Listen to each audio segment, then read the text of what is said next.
Heart attack എന്ന് പറഞ്ഞാൽ എന്താ? ഹാർട്ട് പമ്പ് ചെയ്യില്ല. അപ്പൊ ഹാർട്ട് പമ്പ് ചെയ്യാത്തൊരവസ്ഥയിൽ നമ്മൾ ഈ പ്രഷർ കൊടുക്കുമ്പോൾ നമ്മുടെ ഹാർട്ടിനെ ആർട്ടിഫിഷ്യലായിട്ട് പമ്പ് ചെയ്യുകയാണ് ചെയ്യുന്നത്. അപ്പൊ നമ്മൾ ഈ കൊടുക്കുന്ന പ്രഷർ മൂലം എന്താ, നമ്മുടെ ഹാർട്ട് ബോഡിയുടെ ഫുൾ പാർട്സിലേക്ക് നമ്മളാണ് ഹാർട്ടിന്റെ ഫങ്ഷൻ ചെയ്യുന്നത്, പമ്പ് ചെയ്യുക. അതാണ് CPR ബേസിക്കലി. അതുവഴി നമ്മൾ ആളുടെ ലൈഫ് പ്രൊലോങ് ചെയ്യാനുള്ളൊരു മെഷറാണ്. ഓക്കെ,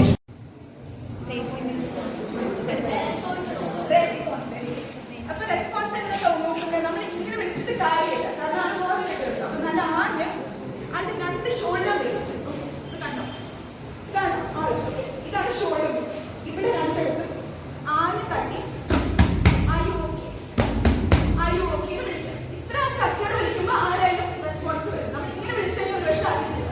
വെള്ളം കുടിക്കുന്ന ഒരു ഓപ്ഷനാണ്, പക്ഷെ അതിന് നല്ല ഇതാണ്. Okay, so second step was response. Okay, ഇനി തേർഡ് സ്റ്റെപ്പ് എന്താ? റെസ്പോൺസ് ഇല്ല. Third step ambulance, call for help.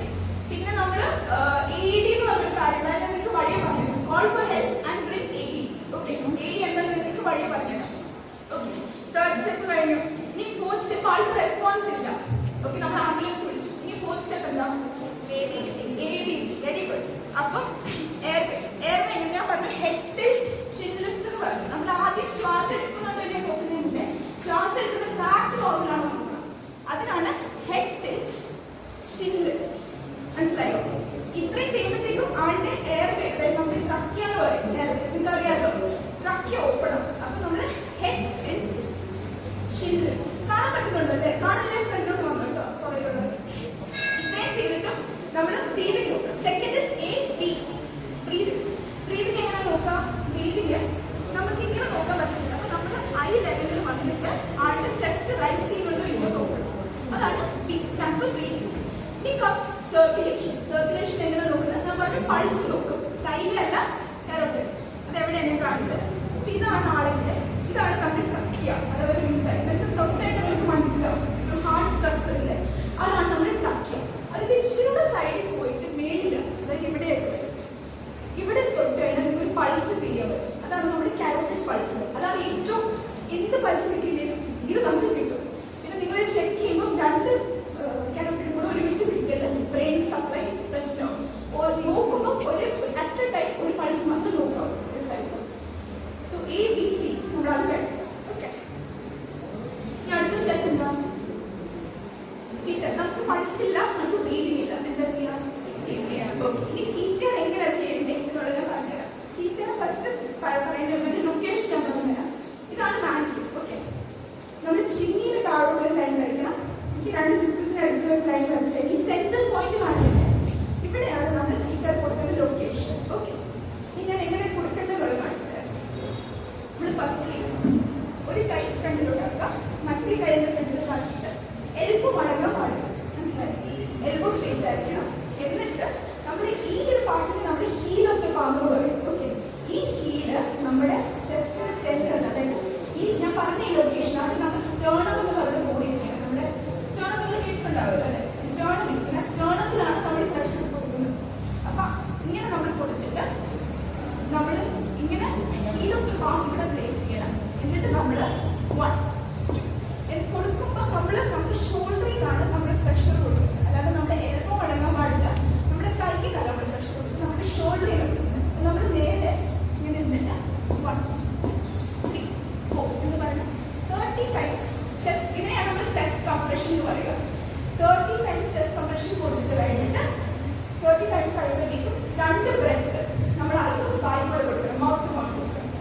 Mouth mouth കൊടുക്കുന്നതിനുള്ള പ്രശ്നം എന്ന് വെച്ചാൽ നമുക്ക് ഡയറക്റ്റ് കൊടുക്കുന്നത് ഹൈജീനിക്ക് മാത്രമല്ല, പല ഡിസീസസ് സ്പ്രെഡ് ചെയ്യാം. ഈ കൊറോണക്കാളും ഏറ്റവും പേടിക്കുന്ന TB എന്ന് പറഞ്ഞ അസുഖങ്ങളൊക്കെ നമുക്കറിയാം. സേഫാണ്, ചുറ്റും ഇലക്ട്രിക്കൽ കോഡ്സോ റോഡിൻ്റെ നടക്കോ അങ്ങനെയൊന്നുമല്ല, നമുക്ക് സേഫാണ്, ആൾക്ക് സേഫാണ്. ഓക്കെ, അത് നോക്കും. സ്റ്റെപ്പ് നമ്പർ 2, ഷോൾഡറിൽ തട്ടി. ഇതൊരാളാണ്, ഇതൊരു കുഴഞ്ഞു വീണ ഒരാളാണ്. നിങ്ങൾ രണ്ടുപേരും ആ സീനിലുണ്ട്. നിങ്ങൾ എന്താ ചെയ്യുക? സീൻ സേഫ് നോക്കി, സീൻ സേഫ് ആണ്. അടുത്ത റെസ്പോൺസ്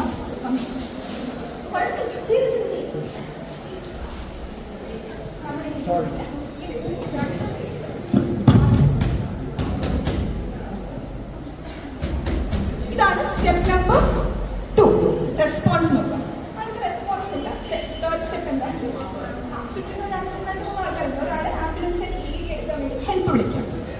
സ്റ്റെപ്പ് കഴിഞ്ഞു. ഫോർത്ത് സ്റ്റെപ്പ് എന്താ? യെസ്, നോക്കും. എയർവേ ഫസ്റ്റ് എങ്ങനെ നോക്കും? ഹെഡ് ചിഹ്നം. Very good. ഓക്കെ, എയർവേ പേരുണ്ടാ, പക്ഷെ ബ്രീതിങ് ഉണ്ടോ നിങ്ങൾ എങ്ങനെ നോക്കുക?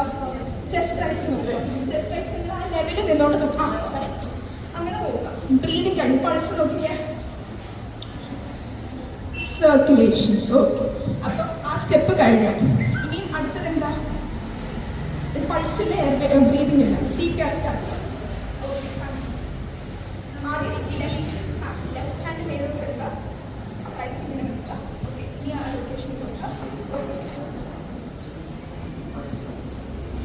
നമ്മൾ ചെയ്യുന്നത് കറക്റ്റാണ്, പക്ഷേ ഇച്ചിരി ഡെപ്ത്. നമ്മൾ CPR കൊടുക്കുമ്പോൾ അറ്റ്ലീസ്റ്റ് നമ്മൾ പറയാറുള്ളത് ഒരു 2 to 2.5 inches അഥവാ 5 centimeter കാണണം. ഓക്കെ, അപ്പോൾ ഇവിടെ തന്നെ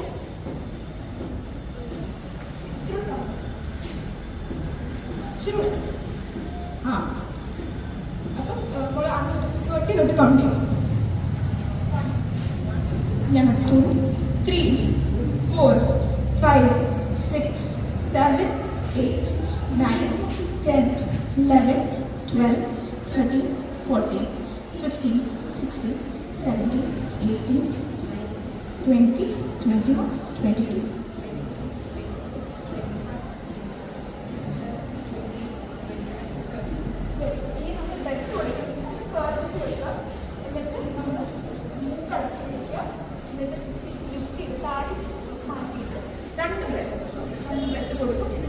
ഇതൊരു സൈക്കിളാണ്. സെക്കൻഡ് സൈക്കിൾ എപ്പോഴും നമ്മൾ സ്റ്റാർട്ട് ചെയ്ത് കഴിഞ്ഞിട്ട് നമ്മൾ അടുത്ത സൈക്കിൾ വീണ്ടും സ്റ്റാർട്ട് ചെയ്യണം. ഓക്കെ, അങ്ങനെ എത്ര സൈക്കിൾ ചെയ്യണം? 5 സൈക്കിൾ. 5 സൈക്കിൾ ചെയ്യുന്ന ഉടനെ തന്നെ നമ്മുടെ ഹെൽപ്പ് എത്തും. അപ്പോഴത്തേക്കും നമ്മുടെ പ്രോസസ്സ് കംപ്ലീറ്റ് ആയി. AED നമുക്ക് പൊതുവെ ഇവിടെ കുറവാണ്. അഥവാ AED ഇല്ലെങ്കിലും ഇത്രയെങ്കിലും നിങ്ങൾക്ക് ചെയ്യാൻ പറ്റും. ഇത്രയും നിങ്ങൾക്ക് ചെയ്യാൻ ഒരു എക്വിപ്മെന്റ്സിന്റെ ആവശ്യമില്ല. ജസ്റ്റ് 2 ആൾക്കാരെ കുറച്ചൊക്കെ നിങ്ങളുടെ കയ്യിൽ തന്നെ കാണും. സോ ഇത് നമുക്ക് ചെയ്യാവുന്നേ ഉള്ളൂ. സോ ഇത്രയും നിങ്ങൾക്ക് ചെയ്യാലോ? എല്ലാവർക്കും മനസ്സിലായല്ലോ? ഡൗട്ട്സ് എന്തെങ്കിലും ഉണ്ടോ?